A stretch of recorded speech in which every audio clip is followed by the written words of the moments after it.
Welcome back. You're in the PolitBureau.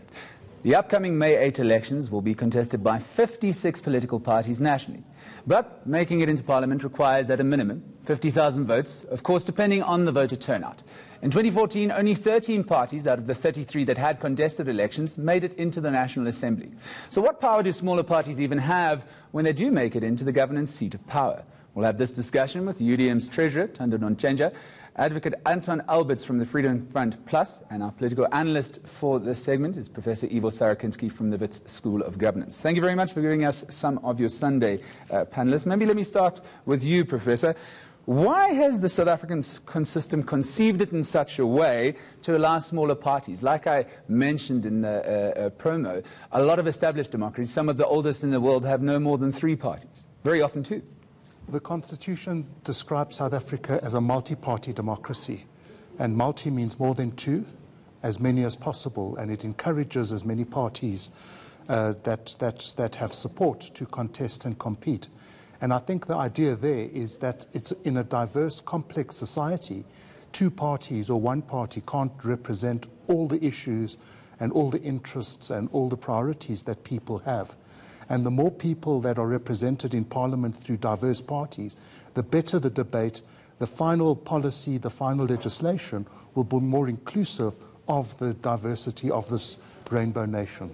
So, Ms. Nontenja, let me bring you in here. What do you believe the UDM has achieved since its existence in 1999? Some may argue that you are a party of withering fortunes and you've decreased your share of the votes ever since. Well, it is true that we have decreased, but that also is something that we fought against because it was that floor crossing law that we had to take to court. Small as we were, we challenged that. At the end, it was taken away. So we have achieved quite a number of things, especially when it comes to, say, we've been consistent in fighting corruption. We have brought forward a number of cases, including the chairperson of IEC itself, to say it was wrong what she did, and we managed to get that. And they thought we will never touch them because we are such a small party, but we managed. Advocate Albers, let me bring you in here. The Freedom Front Plus prides itself on being an organization that fights for the minority rights of Afrikaners. Is there no way, shape or form that you could see the Freedom Front Plus trying to align with a party that has similar ideals and possibly find your way into power that way instead of remaining on the fringes as a minority group? Most certainly, yes. I think, as the professor has said, you know, we are a multi-party democracy, and we have worked together with other political parties in Parliament, and then on local level, we are part of the coalition in Johannesburg and Pretoria, Tshwane. So we believe that coalitions are the way forward, and we are open to forming coalitions with like-minded people, reasonable parties, so that we can form a government. In Gauteng, I think it's possible now in this election, and possibly in the future on a national level.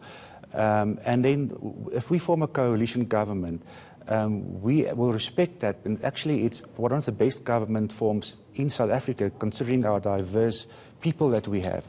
So you will have all of the people, or most of the people, represented in such a coalition government going forward. And when laws are made, then it will be a law that, or laws will be made that will represent the wishes of most of the people in South Africa. And I think that is the perfect democracy going forward. Professor Sarakinsky, you look at other political systems, I'll use the US and the UK as an example. There's a lot of splinter groups, smaller parties that essentially devolve their way into the Democratic and the Republican Party, and then those two, those elections are fought on those 2 campaign platforms. Do you see anything like that happening in South Africa? See the likes of maybe the ANC aligning with other parties, or maybe the DA aligning with other parties, so that we only have 2 main parties in a couple of years' time? We saw in the Cape with the DA crunching a whole range of parties and cannibalizing them, basically. Independent Democrats being one. Being an example of that. There were a whole range of others.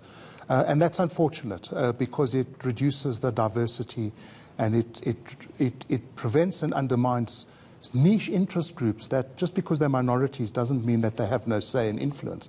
it limits their ability to become part of the political system. And those voices need to be heard, because in debates in portfolio committees on legislation, they can have a say which can temper things, which can result in much better legislation being drafted. Ms. Nontenja, let's talk about the UDM.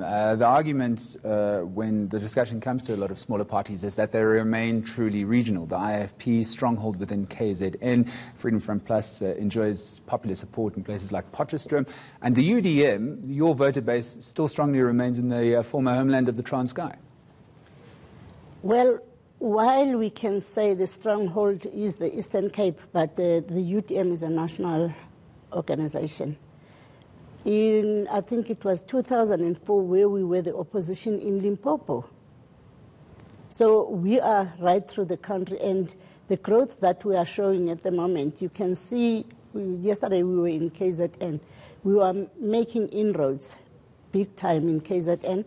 So it is not true that we are regional. Ms. Nontenja, there's also an allegation that there's a bit of a cult of personality when it comes to smaller parties. What is the UDM without your leader, Bantu Holomisa, with respect?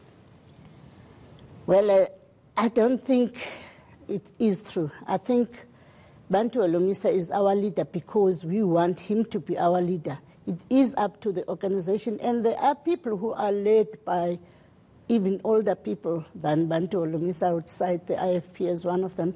But if you look across all these parties, they've been led. You take ACDP, for instance. Since Mishra has been their leader, there is nothing that's been said. I think it's just unfounded attacks on Bantu Holomisa. And we, as the UDM, at the moment, we are still happy with his leadership.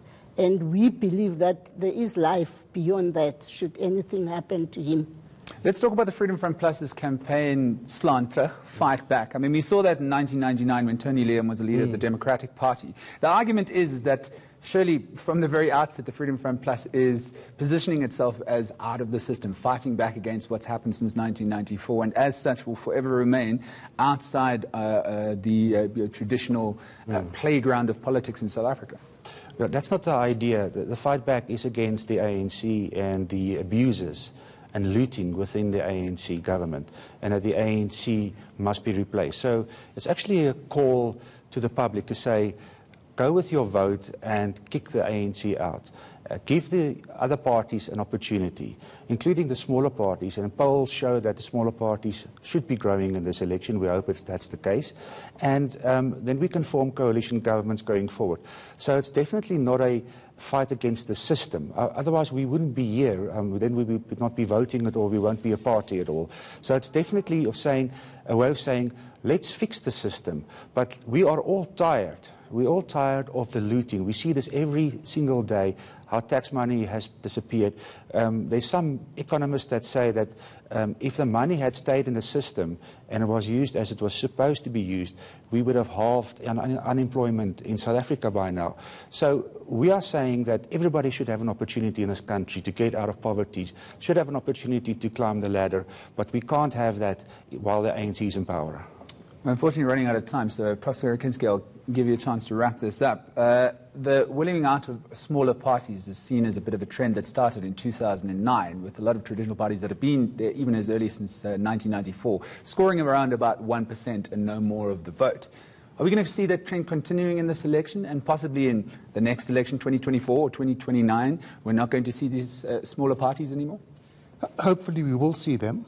And hopefully they will consolidate their positions and get the thresholds to get 1 or 2 or 3 people in national or provincial institutions, because that voice is important. And they will be very powerful if the ANC falls below 50, because that's when their bargaining power will come through in terms of being able to position themselves to become part of coalitions and get concessions in terms of the negotiations on the formation of coalitions. So they can crowbar themselves in quite neatly in terms of the declining support of the ANC. We'll have to leave it at that. Thank you very much for joining us on the PolitBureau this morning. Coming up next, Spinners and Spanners. Has Jacob Zuma been reincarnated as a pastor from Soweto?